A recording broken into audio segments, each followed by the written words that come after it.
Good evening, all of you who are here with us physically, and also to all of you who are on the internet sharing this program with us.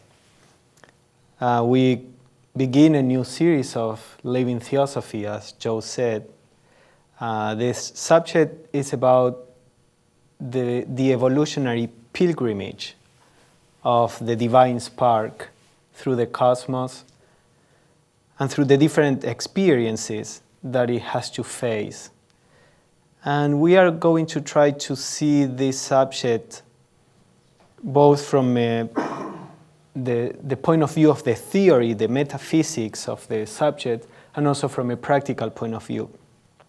So we will start with a more theoretical approach that will set the background for the Theosophical view on evolution.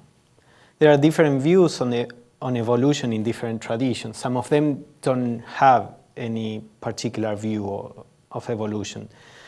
Usually in Christianity, for example, there is not the idea of a progressive evolution. In Hinduism and Buddhism, there is a certain idea of evolution, although it's different from the Theosophical one. The main idea is the actions that we produce are keeping us coming back to Earth. We have to learn how to stop producing these actions that binds us to Earth, or how to change our consciousness so that the actions don't bind us. And what we could call evolution is the learning and the developing of skills to do this. In the Theosophical view, evolution really means the development of seeds into powers, so to say. The development of something that is there from the beginning but needs to be expressed. Now, as we are going to see, whatever can be developed is not the real. In what sense? The real is perfect in itself. The real cannot accept any kind of change, because anything that changes, sooner or later, ceases to be. You know, something that changes is because it has parts, so to say. If something has parts, it can be broken. I'm talking in a more or less general metaphorical way, but the idea is that whatever is real is perfect in itself and doesn't need anything to be added. But the expression of the real could change and could improve. For example, we have gold. The gold, we could say, is perfect in itself. Now, we could use that gold to create a piece with no particular form, or we can develop our skill to create a beautiful form out of this gold. In either case, the gold is just gold, didn't change. But the expression, the form that the gold takes, can go from something amorphous to something beautiful.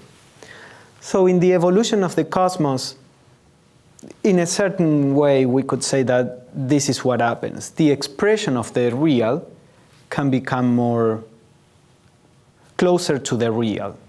Plato would say that these things that we perceive are shadows of the real. So images. So these images may be closer to the real or not. Whenever we want to explain these things, we are always talking in symbolic ways. It's not something that we can really grasp with our intellect, because the sense of purpose, one question that usually comes is why? Why, if the real doesn't gain anything from it? Why does the real put forth this process of evolution? Now, I'm not sure that there is an answer to that. I mean, there are many answers in philosophies, and Theosophy gives an answer. But ultimately speaking, I don't even know if there has to be an answer. The question of why belongs to the particular state of consciousness that we call mind. But, for example, if you describe to somebody some qualities that derive from love. You would say, well, when you love something, you are able to sacrifice yourself for that you love, for the object of your love. You are able to do this and that. And the person could ask, if the person doesn't know what love is, could ask, now, why would you do it? Well, when you are in love, there is not a why. Does it have to be a why for you to do it? The very fact of being in love implies these things. So why does the real put forth all this unreality? Maybe there is not a why, it's just the nature of things. Actually, Blavatsky proposes that. She says, it's just the nature of things. The manifestation of a cosmos and the period of sleep are just two aspects of the real. It's the nature of the real. So now that we got out of the way that question, that is the first one that usually comes, let us see just the process and not so much the why. Although it is always very interesting, and I always encourage to inquire into the whys. Not necessarily because we are going to get an answer, but the fact of inquiring into these first principles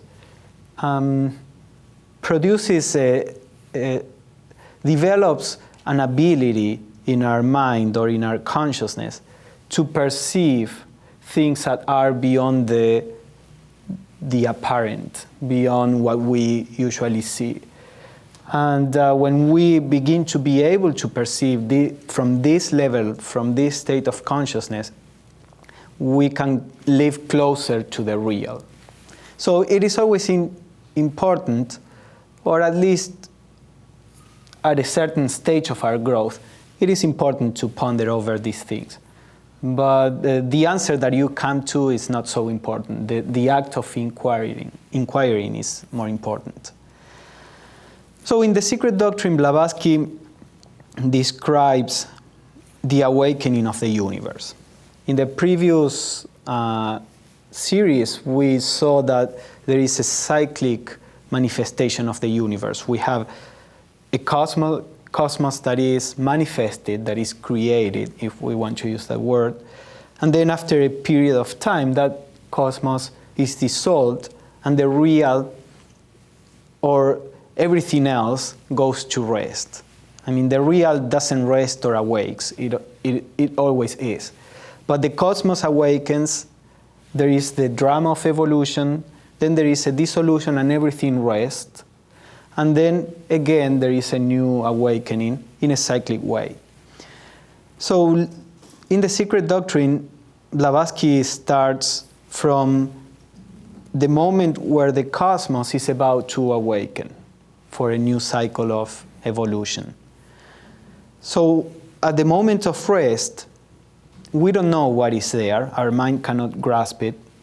All we can think of is that there is this one form of existence, one single element, using the word element to refer to something that is beyond consciousness and beyond matter. It is something that is a synthesis of both.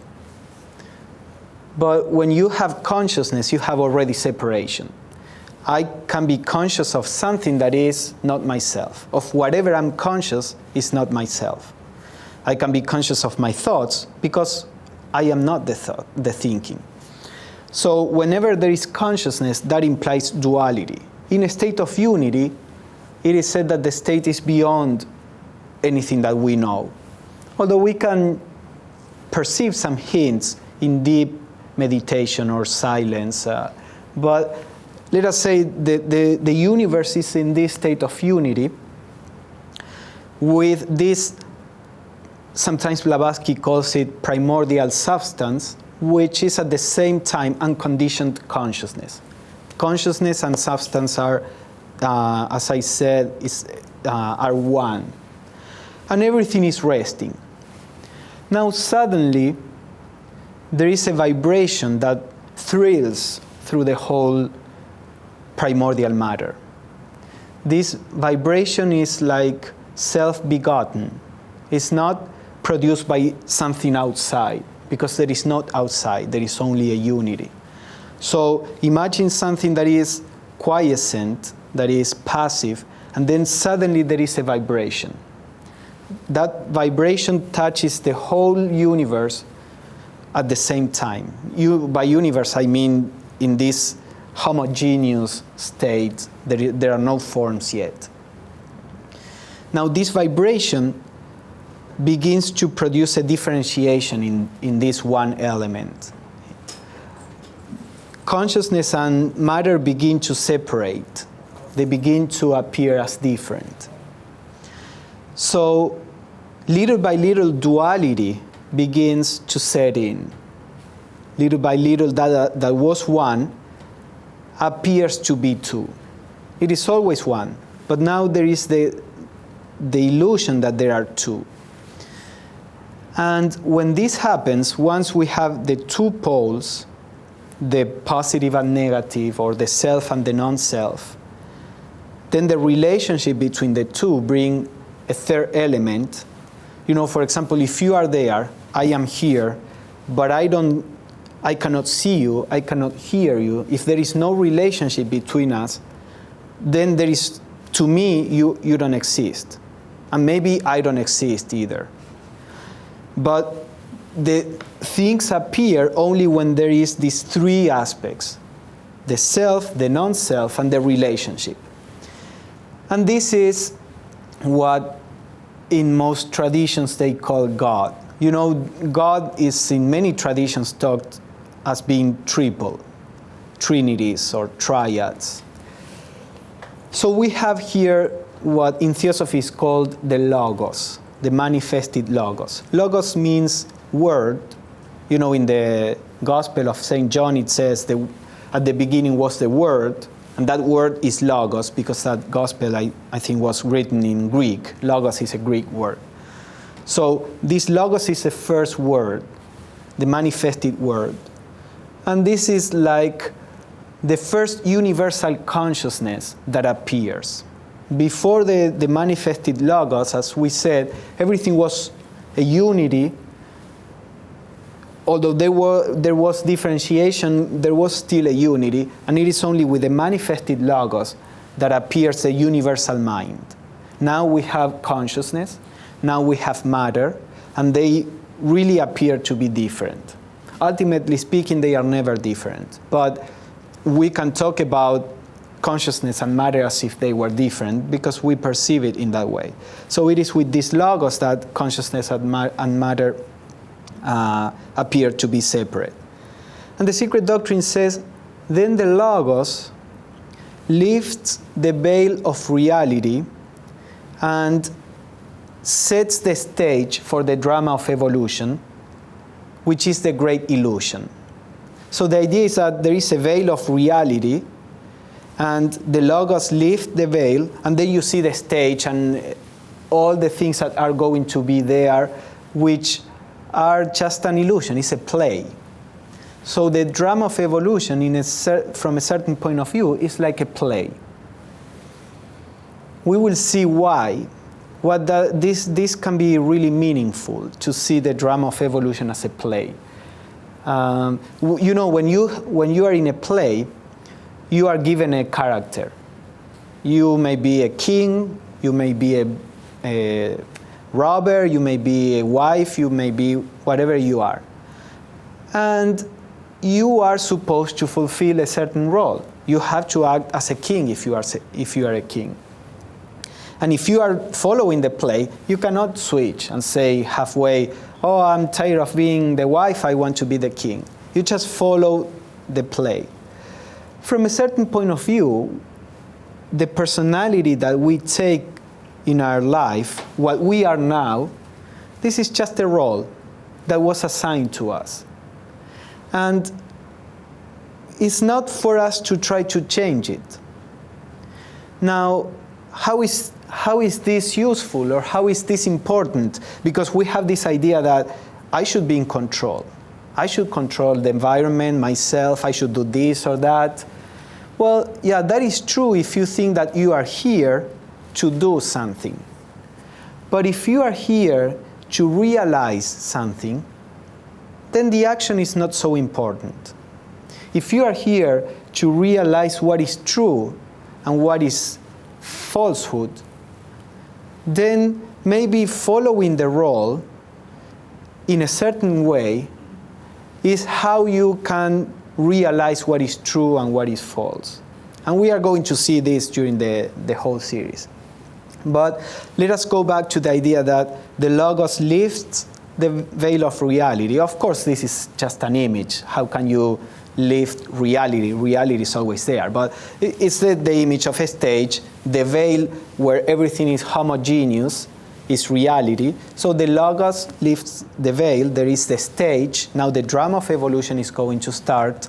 And the secret doctrine says the Logos shuts out the real and only allows the entities to see the unreal for the time being. So the first thing that happens once the Logos appears, or that has to happen, is the setting up of the stage. The Logos can be seen as a fire, as a flame. Each one of the sparks that form this flame are what we could call our spirit, our monads. In Theosophy, we use the word monad. A monad means one. It's like a center of consciousness, which is really one with everything. Just like in the fire, it's not that the fire are really a collection of sparks that are separated. And this idea of the sparks and the fire, well, the fire is just sparks that are all together. Just like if we say that the ocean is a collection of drops of water, but the drops are not really separated.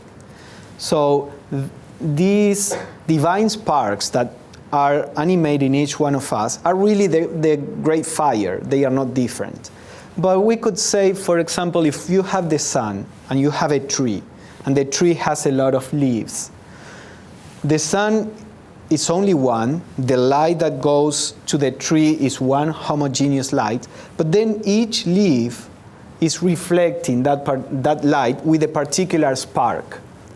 That particular spark, you could say, is my spirit, my monad. Well, it's actually the homogeneous life, but it reflects, because there are different leaves, it seems that there are different sparks. So because there are different bodies in all of us, it seems that we have a particular spirit, a particular reflection of the one. But actually, it's only the one that is reflecting on all our bodies, which ultimately speaking are nothing but the one. But don't let us get too complicated there. We will explore that later. So the first stage, as I said, is setting up the stage. What this means is that when the Logos appears, you know, we already discussed in the previous series that there are different planes, different dimensions. In the Theosophical view, the universe is composed of, if we want to say that way, different dimensions. So all these that I was talking about, the Logos, are, let's say, on the two higher dimensions. Sometimes it is said the three higher planes. Actually, I don't want to get into too much, but there is 2, 3, 4, 5, 6, 7. Yeah, there is the Logos as a unity, and then the Logos as the 7 great hierarchies of beings that we are going to explore in the next week. But the idea is that these higher planes are at the level of the Logos. The first thing that happens now is the creation of all the lower planes on which the process of evolution will take place. So 1, 2, 3, 4, 5, 6, 7. We explained last series why there are 7 planes. The combination out of these 3 elements gives 7 basic components, just like with the colors. We have the white light, that is a unity. We have the 3 basic colors, and then we have 7 colors. So the idea is that the first thing that happens is that the different planes of the universe are created. Each plane is a little denser.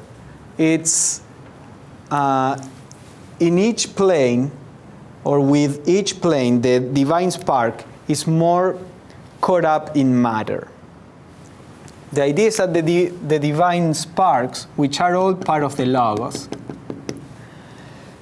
once the planes are set up, the divine sparks will come and immerse themselves on all the planes, the lower planes of the universe. So in Theosophy, it is said that evolution follows, and not only in Theosophy, in Hinduism, and the Greeks also would talk about this, follows 2 general motions. One in which the divine goes deep into matter, and another stage in which the divine goes back into the spiritual realm. So for example, in Hinduism, this branch of movement is called pravriti. I don't know if it is important for you to remember this, so I'm not going to write it down, but pravriti marga, the path of getting more into qualities, into differentiation. And then the path of coming back is nivriti marga. That's the opposite, the path of getting rid of everything that you acquire. Now, what's the purpose of this? The general purpose of this? Why does the divine spark go deep into matter to go back to the spiritual realms? One explanation can be found in the Bible, in the parable of the prodigal son. What it is said is that the monads, let's see the parable.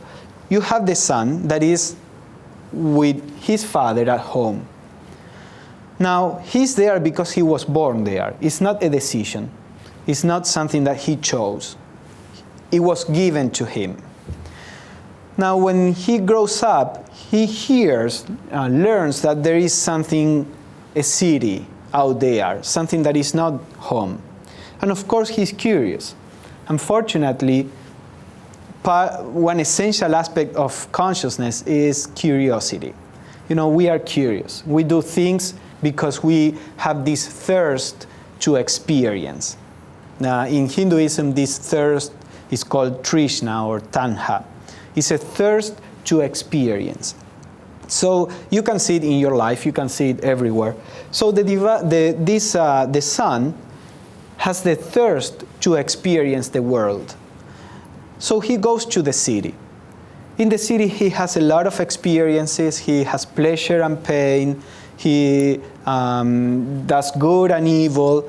And after he goes through all that, he comes eventually to the realization, being at home with my father is what I really want to do. So he goes back home with the father. And now you could say, well, he wasted that time. He ended up being back home. He, could have never have gone out, and he could have spared all the suffering that he experienced in the city. But that is not true, because the first stage where he was with the father just by being born there is corruptible. When he heard that there was a city, he needed to see what it was. But now that he knows the city, he cannot be corrupted again, in the sense of he's with the Father because he chooses so, because he knows. And now, even though he knows that there are more cities, He doesn't need that. He already knows. So that state is uncorruptible. There are no temptations that can affect the stage, because he knows, he went through that. So the idea is that the monad goes through the process of evolution and goes back to the divine state, but there is a fundamental change.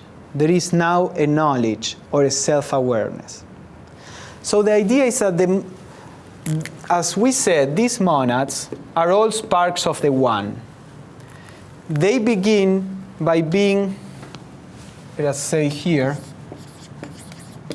unconsciously one. They are one because that's what they are. It's sometimes I frequently give this example, like a baby. You know, the baby is said to have not to have an awareness of separation. So he feels one with the mother and with everything around, but he's unconscious of that oneness. Then, little by little, the person develops a strong sense of I-ness. I am different from everything else. And eventually, in the course of evolution, the individual consciousness comes back to the realization, I'm one with everything. And we have an enlightened being, or a mystic. Now, the state of unity, or the awareness of unity in the mystic, is completely different from the awareness of unity in the baby. Now it is a self-conscious unity. So the monad goes from being unconsciously one to be consciously separated.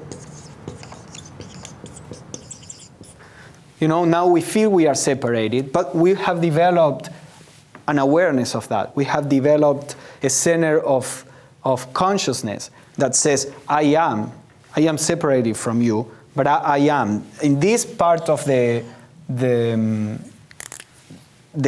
journey, the sense of I amness is developed. Now, of course, at the bottom, this sense of I amness is very strong and separated from everything else. Now, in the second branch of the journey, the monad goes back, begins to realize who we really are, what that I amness really means, and it goes finally to be consciously, just like here, the consciousness was acquired, and it goes back to the unity, so now the monad is consciously one. And that's the difference between an enlightened being and you and me. You know, we are exactly the same. The enlightened being knows he's one with everything, he's beyond any sense of separation, and we don't. That's the only difference. But the divine spark is exactly the same. If we could right now, we have everything to be an enlightened being.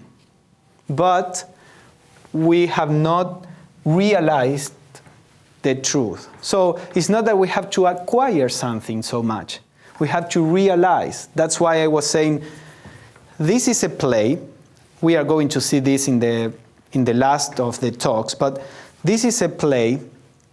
And just do your role and always try to see who or what you really are. It doesn't make a difference if you are a scientist or if you work on the street digging holes. It doesn't matter if you are a woman or if you are a man. Just if you take your role and live it in a way that will allow you to see what you are and what you are not, then that is the whole purpose of your particular role, as a king or as a beggar. So we are going to see all that later. But the main purpose is realization. Now in Theosophy, as we are going to see, it is said, well, yes, you could be enlightened right now, but the fact that you are not is because you have not developed certain things, or you have not learned how to raise your consciousness. So it's not that right now, okay, I don't want to get into that now. We will go through all this in the last talk, but there is something that we have to do. But essentially, that thing that we have to do is so that the real can shine through. So, for example, there is a light behind the door. You don't have to create a light, but if you want to see it, you have to open the door. So, if you don't open the door, you won't see the light. So, we will see what is it that we have to do so that we can realize who we really are. So, this is a general aim of evolution, and we are going to see a little the processes of how this happens. I don't know if there is any question at this point before I go. Here Ed wants to quick bring the mic before he yes. So this is often presented as the objective, how the objective world comes and evolves. It could also be seen, one, that there really isn't this distinction between the subjective and the objective, that this is a description of our consciousness. You could almost look at it, when you're asleep and when you're waking up, and how the world appears and how the world gets completely full, and you get tired and you go back to sleep, even on that gross level. Mm-hmm. But it's also a description of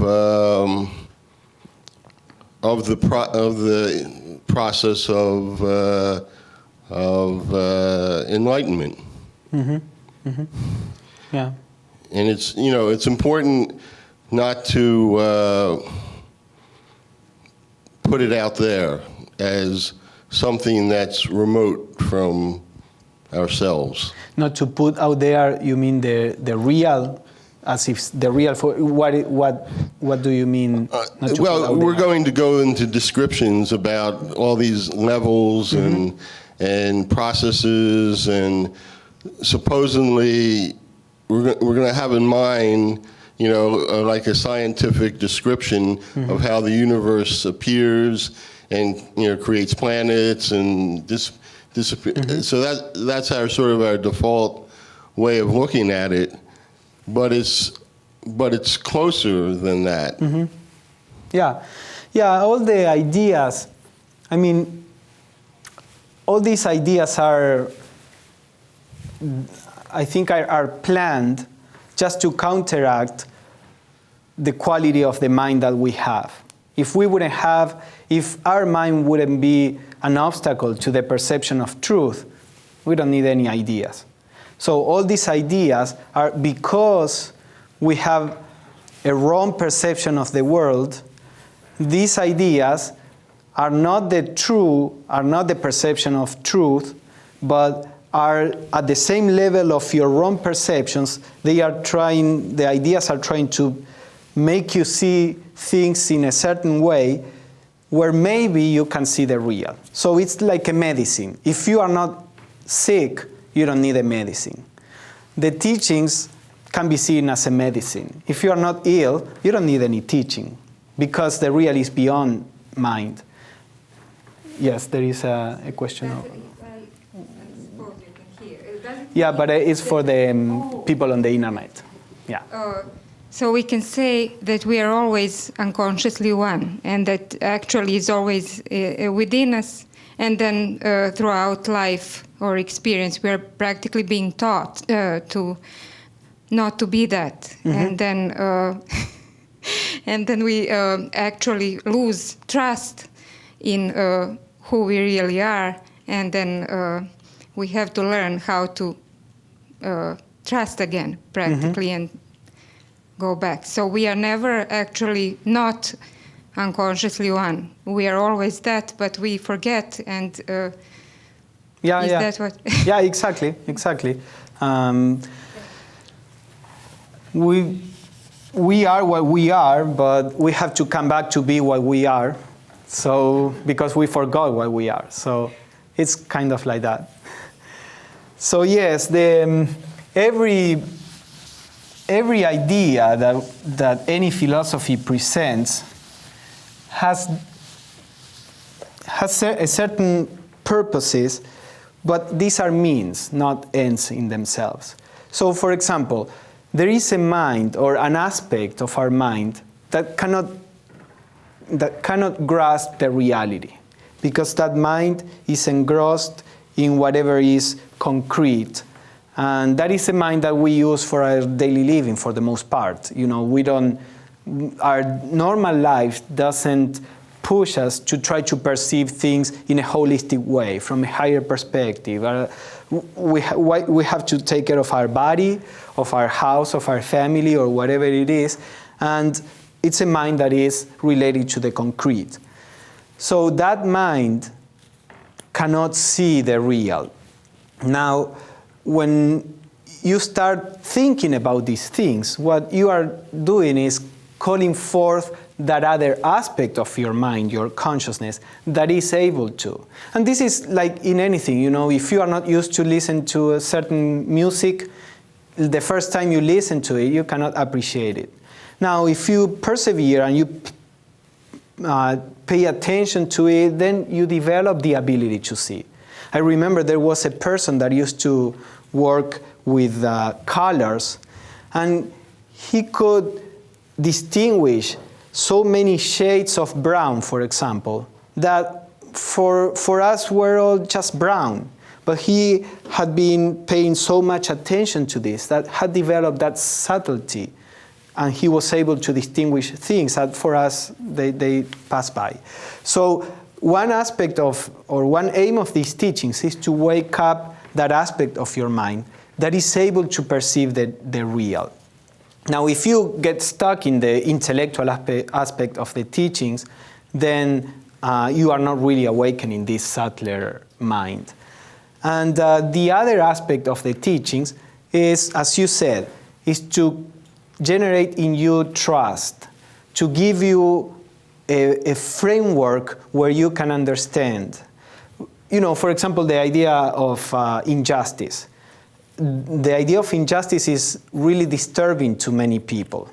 Now, if I come and tell you, you know, there is no injustice at all. There is this karma, is universal justice. Whatever seems to be unjust to you is not really unjust. Then that idea may allow you to say, okay, stop worrying, oh, this is unjust. So when you stop worrying about that, you can see life from a different perspective. Then you are not thinking in terms of karma anymore. But that idea counteracts your anxiety about injustice. Now you know, yeah, there is justice and it doesn't matter. And the idea, you know, had its own purpose, and now you don't need it anymore when you really get it. So this is a purpose of ideas. Yeah, wait. Going back to when you were talking about trust, Marina says, when we learn to trust again, we do it more consciously than when we started out. Mm-hmm. Yeah, that's similar also to the prodigal son idea. Following up on what you said about injustice, the paradox really is that the more you realize that there is no injustice, that it's all karma, then you are more able to do something about the injustice, mm-hmm. because you're not emotional. When the more emotionally you are involved with something, the harder it is for you to actually do something about it. Mm-hmm. So I think that's a critical part of finding out that yes, there is no injustice, it's all karma, but it doesn't mean don't do anything about it. Yeah, we'll talk about that when dealing with karma. I just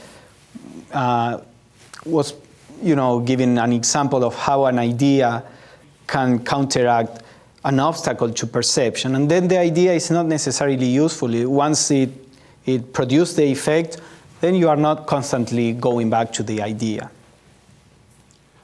One of the aspects of the lower mind, the detailed mind, is that it tends to jump from one opposite to the other.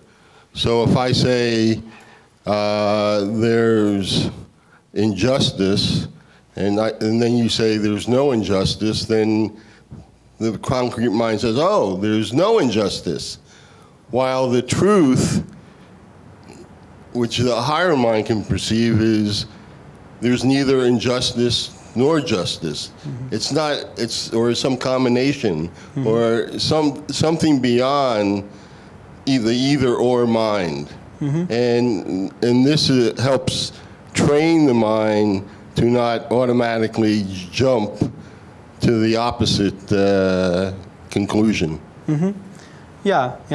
I think it's important to know the place of ideas and models, and when they need to be, left behind, or what's the purpose. Because some people think knowing is the aim. So if I know all this, I know Theosophy. Well, not really. Knowing is the first step.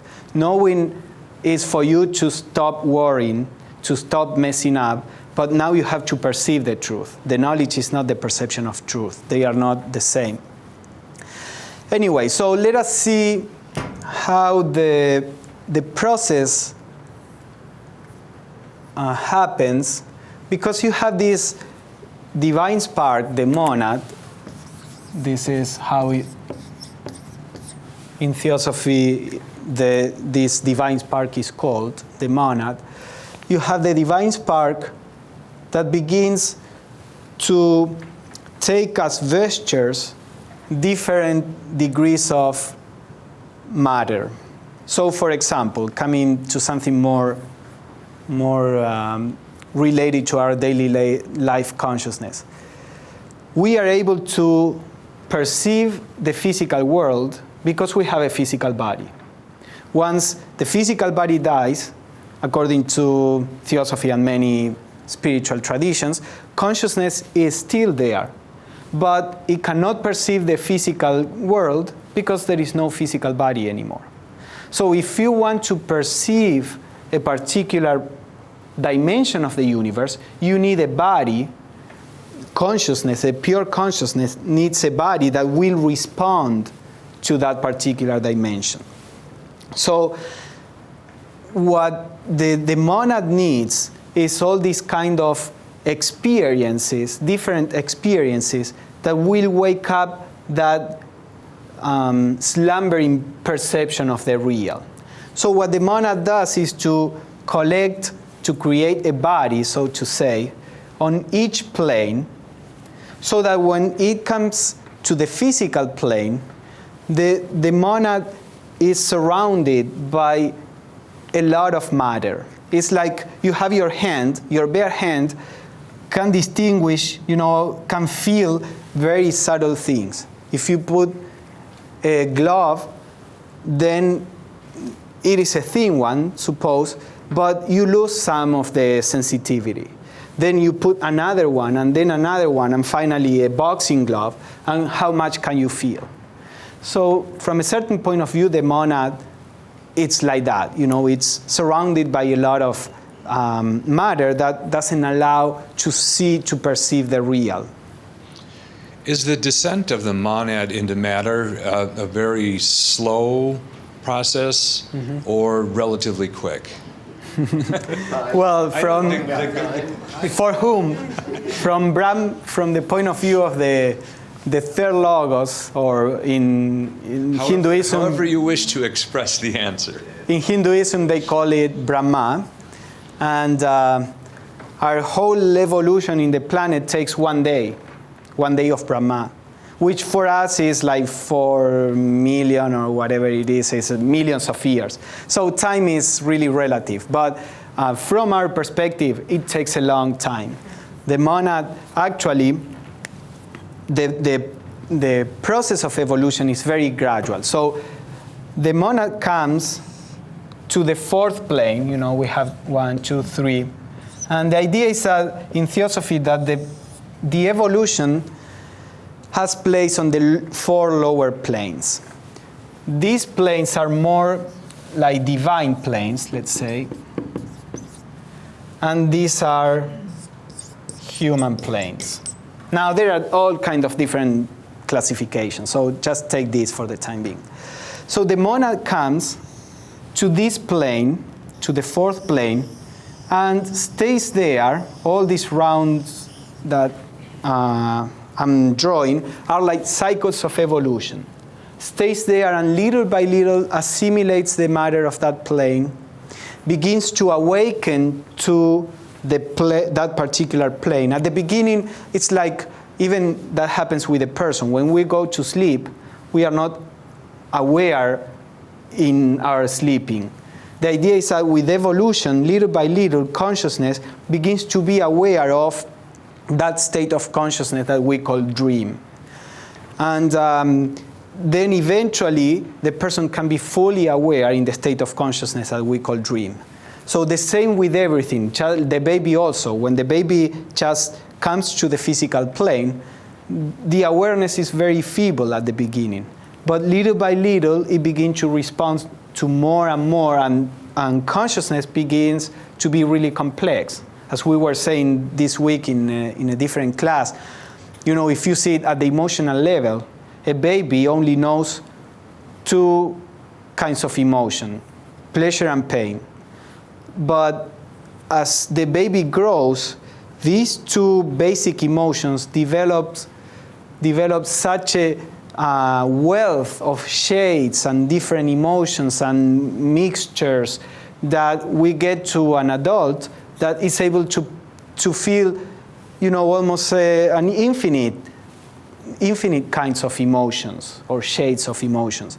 So the idea is that the monad stays on one particular plane and little by little builds a body, then begins to awaken to the plane, and then begins to master the plane in a certain way. Then once the evolution is over there, it goes back down to a more material plane.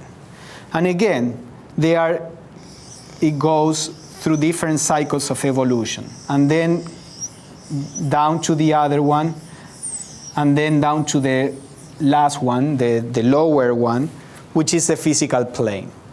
This is where we are now, undergoing our current cycle of evolution.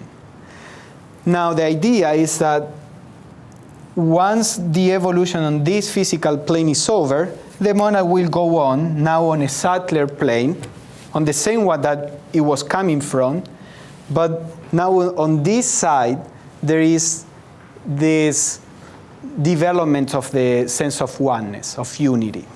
So the whole process goes on again here, until it comes back to the first plane that it began, and there is a period of rest before starting again, because this happens again 7 times. So this is what is called rounds and chains in Theosophy. I don't want to go too much into that detail, but it is important to see that the cycle is really, as you were asking, is a really long cycle, because from the point of view of human consciousness, as I said, from the point of view of the divine, everything is a day or so. But it's a very slow cycle, because our consciousness is really slow in awakening. But we can change that. In most human beings, as we are going to see, is like what Besan used to say, they are just marching in place. They think they are moving. They are moving like if they were advancing, moving forward, but they are marching in place. Why? Because they are in life to look for comfort, to look for gratification, not to discover what we really are. So we are chasing pleasure, and we are not discovering anything. There is a little growth that always happens just by the mere force of experience. You can burn your fingers so many times until you say, oh, this is not good.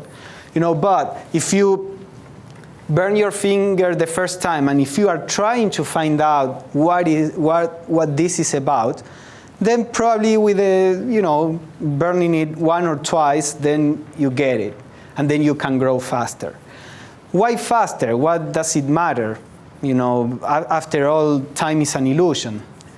Well, it is just like being in a nightmare. If you see somebody that is in a nightmare, the nightmare is an illusion, but you want to wake the person up because the person is suffering from an illusion, but the suffering is there. So our consciousness that is caught up in the illusion is suffering. So we can suffer for 1,000,000 years, or we can suffer for 1,000 years. Well, probably we would choose suffer only for 1,000 years. So the idea is just at the level of, eventually you won't suffer anymore, because eventually, the real is always there, and it will show to yourself whether you like it or not, but it may take a long time, so long time of suffering. Yeah, there is a question. Yes, Marina asks, is there anything in Theosophical literature about the evolution taking place on the 3 divine levels? Not much. As we are going to see in the next talk, all these planes are planes of evolution for different kinds of consciousness. What we could call divine beings or celestial beings, they are all on different planes, and they have their own evolution. And there is, some evolution on those planes, but we know very, very little. I mean, we know more than we really know. We don't even know what the evolution means on all these planes. It's just a diagram that we have, and it has a certain meaning because it can, as we are going to see during the series, it can give you certain perspective. But to be able to draw a diagram doesn't mean that we really know what is going on. So if we know anything, we know very little down here. We don't even have a diagram for the higher planes, if that is a real question. Do we have a diagram? Yes. If the universe is reoccurring and we start from a homogeneity and then go into manifestation and all this evolution occurs and then ultimately ends, does the next manifestation carry with it things that happened during a previous manifestation? Mm-hmm. Yeah, that's another tricky question, but there is an answer. An answer offered, not necessarily that is the truth. But yes, the idea is, you go to sleep and your physical consciousness is dissolved. Now, when you awaken again, you come back, to what you were. In yoga, when a person enters in samadhi, it is said that the personal consciousness is dissolved. But there are left certain things that are called vasanas, which is like a memory. It's like a mark, a trace, that when the person goes out of samadhi, it regains the previous consciousness. Of course, changed, because the experience of samadhi, if it was a real experience and not just trance, modifies the vasanas that were there before, like these memories. But when consciousness comes back from that state of unity in samadhi to differentiation, it regains the memory of what the consciousness was. So in the same way, when the same happens, for example, when we die on the physical plane. There are some processes after death that we are going to see in one of the series, and then you are in a plane where you exhaust all personal memory, but then when you are coming back, there are all these vasanas that in this case are called skandhas, waiting for you there. So consciousness comes back and takes the memory of what it was. Not the memory in the sense of, I remember I was a king in my past life. The memory in the sense of the qualities of what you were personally. So in the same way, the idea is that when the whole universe is dissolved and only the plane of reality remains, still there are these vasanas which, when a new universe is created, are taken again by the centers of consciousness. So a monad that was human in one particular manifestation, if that monad finished the human evolution, it is reabsorbed in the one, but then when a new universe appears, that monad, again, we don't know if it is the same, but the memory of what that monad was is there, and that monad now will be a celestial being, let's suppose, in the next stage of evolution. So the idea is that, yes, there is a continuity, relatively speaking. A continuity, as you say, a river is the same. The water is constantly flowing, but you can talk about the same river. So probably you can talk about the same monad that has a continuity from one universe to the next. And the idea is that there is this evolution, constant evolution of the monad.